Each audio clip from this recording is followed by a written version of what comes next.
So Dr. D'Souza is working to make resources in developing countries more fruitful, while our next speaker is trying to get those countries more access to the resources we find in developed nations. Ladies and gentlemen, Dr. Senjuti Saha.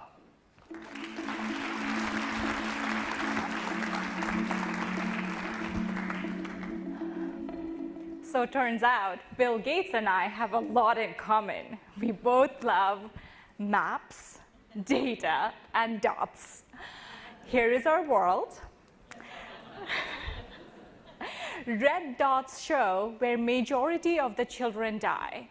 Now let's overlay in green the places where the best and the latest technologies exist. Note the gap. 90% of children die where 10% of all resources exist.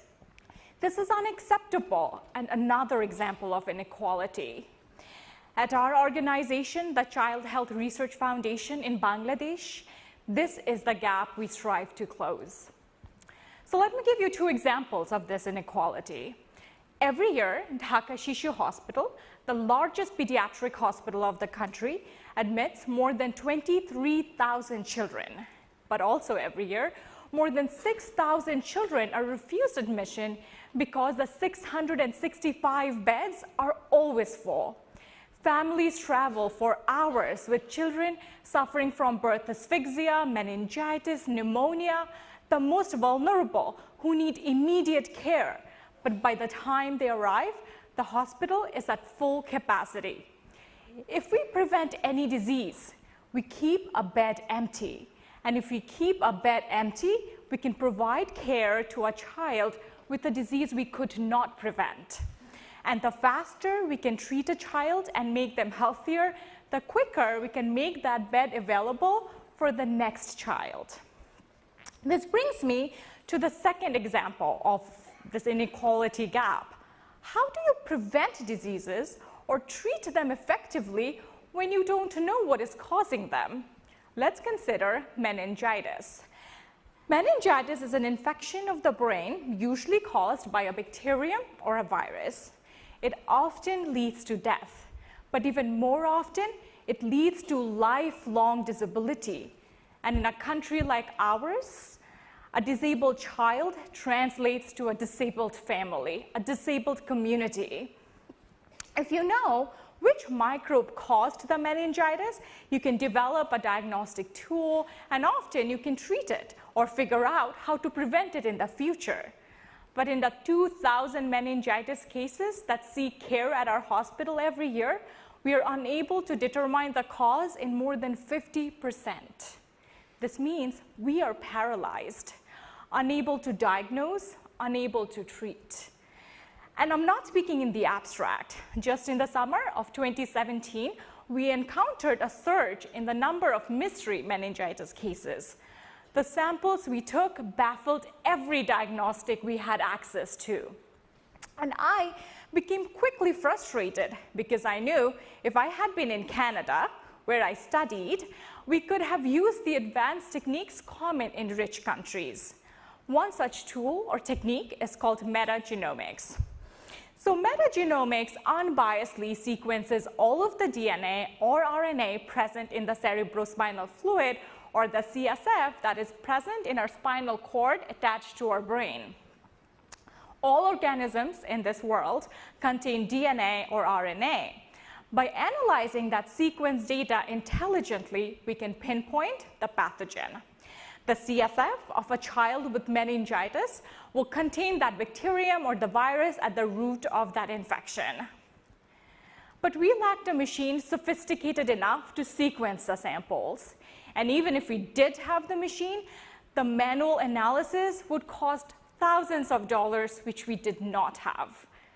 90% of the resources to treat diseases like meningitis exist in rich countries where meningitis is rare.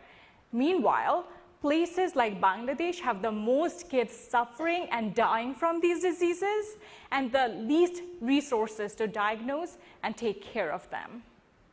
This is our reality.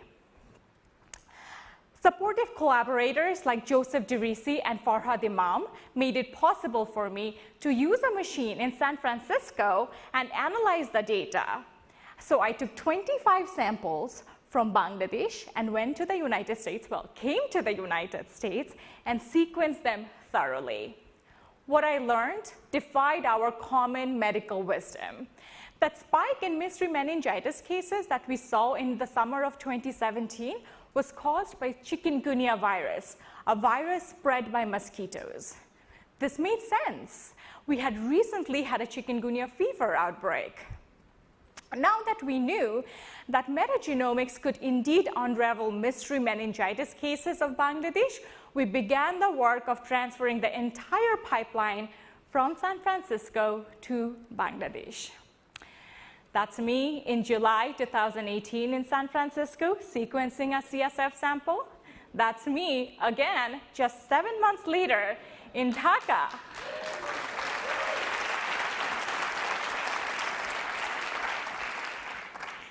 In Dhaka, sequencing another one using our own machine.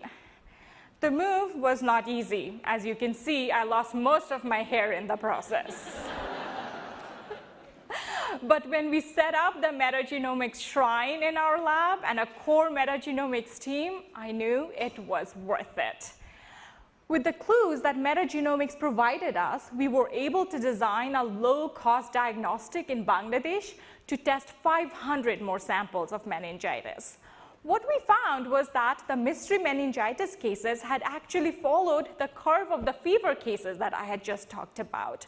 Along with the chikungunya fever outbreak, we had a chikungunya meningitis outbreak that no one had noticed. Unfortunately, chikungunya does not have a treatment yet, but it is preventable by mosquito control and vaccines are on the way. And really, metagenomics can help us with a lot more than just meningitis. Actually, we are using it right now to get to the bottom of a dengue outbreak, trying to determine what are the exact types of dengue viruses circulating in the country. The information and the data that we are gathering from such techniques better equip us to guide evidence-based policy decisions for treatment or introduction of existing vaccines, or even help guide the design of future vaccines.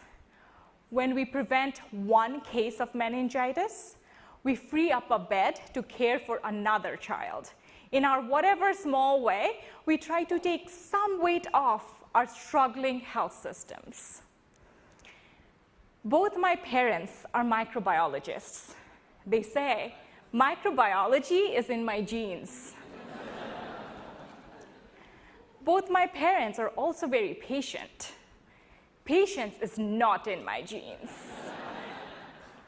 My father started work 40 years ago to prove to the world that Bangladeshi children were dying from Haemophilus influenzae type B or Hib meningitis. 19 years after the Hib vaccine was introduced in the US, my father helped bring it to our country, where it now prevents the deaths of 3,100 infants every year.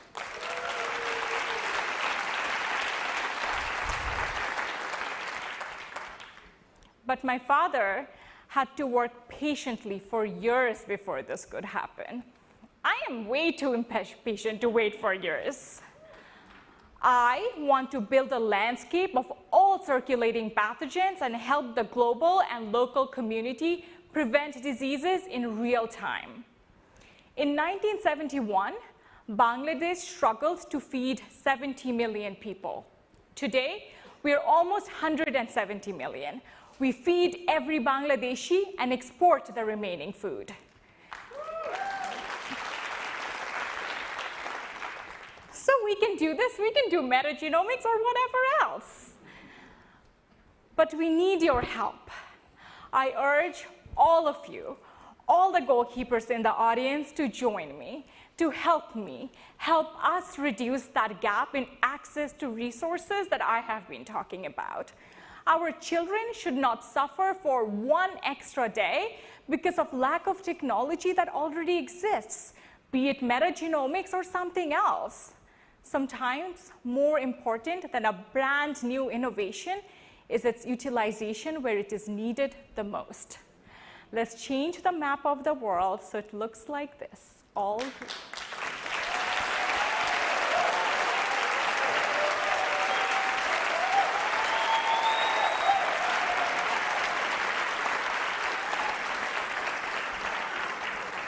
Isn't it really beautiful? We had that map from Bill, then we saw these green dots sprinkling right across it. It was amazing. But I'm curious about another thing over here, because you mentioned a lot about your work over in meningitis, and how is getting to the bottom of the dengue epidemic compared to that? Is it similar or is it very different? So similar and different. Great question. So similar in the ways that in both cases of metagenomics, we are sequencing every bit of RNA that are in the samples. But the samples are different. In meningitis, the samples are CSF sample from the spinal cord, whereas in dengue, we are using blood samples. But more importantly, when we were working on meningitis, we are working on mystery meningitis, where we have no idea what pathogen was causing it, what bacterium, virus, fungus, whatever. But in case of dengue, we knew it was dengue fever. What we wanted to understand is which type of virus exactly, because it's hard and resource intensive to grow viruses in our setting. So, metagenomics gives us this way of getting a glimpse of the genome and really pinpointing which dengue virus it is and guide evidence-based policy decisions, let's say vaccine introduction. Ladies and gentlemen, Dr. Senjuti Saha.